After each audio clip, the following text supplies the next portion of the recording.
मेरे साथ मौजूद हैं चीफ ऑर्गेनाइज़र पंजाब आलिया हमजा साहिबा मौजूद हैं।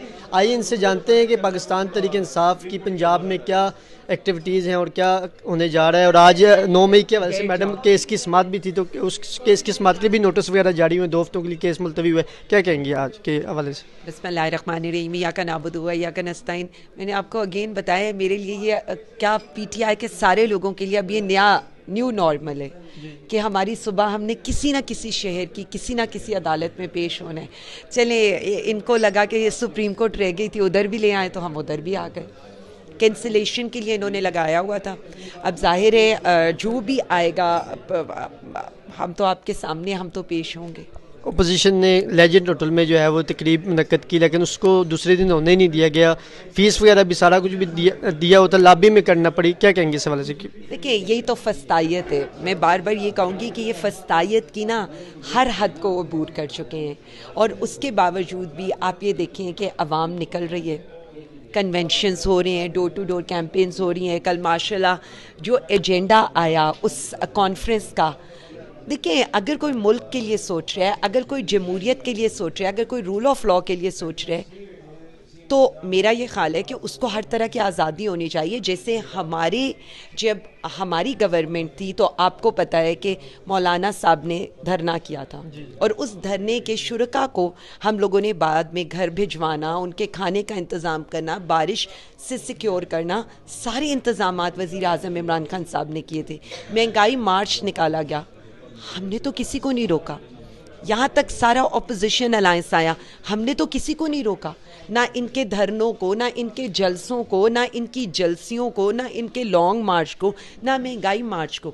हमारे एक कन्वेंशन से ये हमारे लोगों के घरों को तोड़ देते हैं। हमारे एक कन्वेंशन में ये ऑफिस के अंदर जाकर बैठ जाते हैं और 1-1 किलोमीटर तक के नाके लगा देते हैं।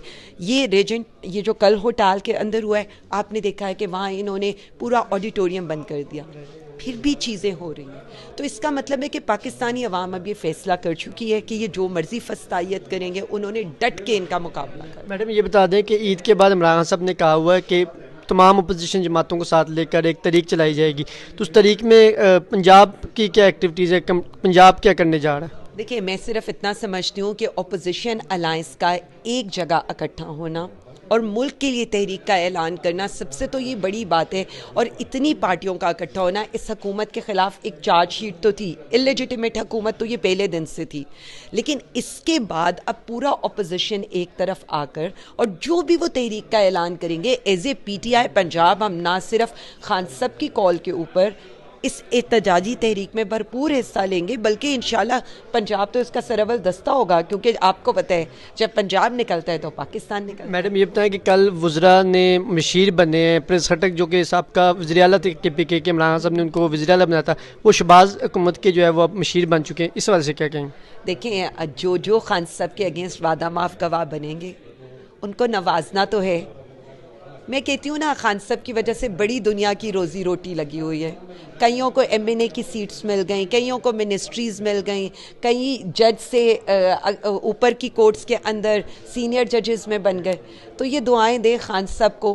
काफ़ी लोगों की रोज़ी रोटी उनकी वजह से चल रही है। काफ़ी लोगों को सिर्फ उनके अगेंस्ट केसेस करने पे, वादा माफ गवाह बनने पे, सज़ाएँ सुनवाने पर, तो ये तो सबको नज़र आ रहा है। लेकिन आप मुझे ये बताएं कि जिन्होंने ज़मीर बेचे, जिन्होंने अपने ज़मीर के सौदे किए, क्या वो इस मुल्क की मिनिस्ट्रियाँ एंजॉय करेंगे?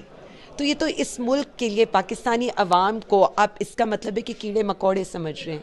हम ऐसे ही तो नहीं कहते कि ये जमहूरी मार्शल लॉ है, क्योंकि ये तो आमरीत से भी बदतर है। मैडम ये बताएं कि जिन्होंने वोट बेचा, ज़मीर बेचे, वो भी PTI का हिस्सा हैं, जबकि शेर अफजल मरवत को पार्टी से फारग कर दिया, गो कि उन्हें पार्टी की डिसिप्लिन की खिलाफ वर्जी की। खान साहब ने खुद अपने ट्वीट में भी उसकी तस्दीक की कि खान साहब ने खुद उनको निकाला है। लेकिन जिन्होंने ज़मीर फरोशी की, इमरान खान साहब तो माजी में 25 MPs भी निकाल चुके थे, तो क्या वजह है कि अब ये जो 6 जिन्होंने ज़मीर अपने बेचे हैं वो भी पार्टी के हिस्से हैं और पार्टी के ख़िलाफ़ वो अभी ये भी एक्टिविटीज़ करें, हुकूमती बेंचेस में बैठ रहे हैं, हुकूमती लोगों से मिल रहे हैं, उनके खिलाफ कब पार्टी नोटिस लेगी?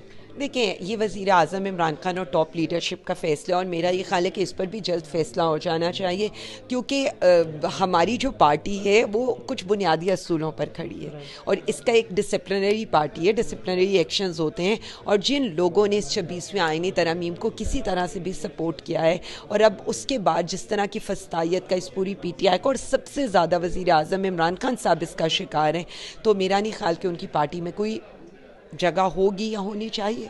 पार्टी लीडरशिप को अडियाला में खान साहब से मुलाकातें नहीं करने दी जा रही, तो क्या अडियाला के बाहर कोई कैंप लगाने का इरादा रखती है पंजाब की तंजीम साजी के हवाले से, या थोड़े चीफ ऑर्गेनाइज़र आप ये पार्टी लीडरशिप को कहेंगे कि अडियाला के बाहर कोई कैंप वगैरह लगाया जाए, प्रोटेस्ट पुरअमन किया जाए?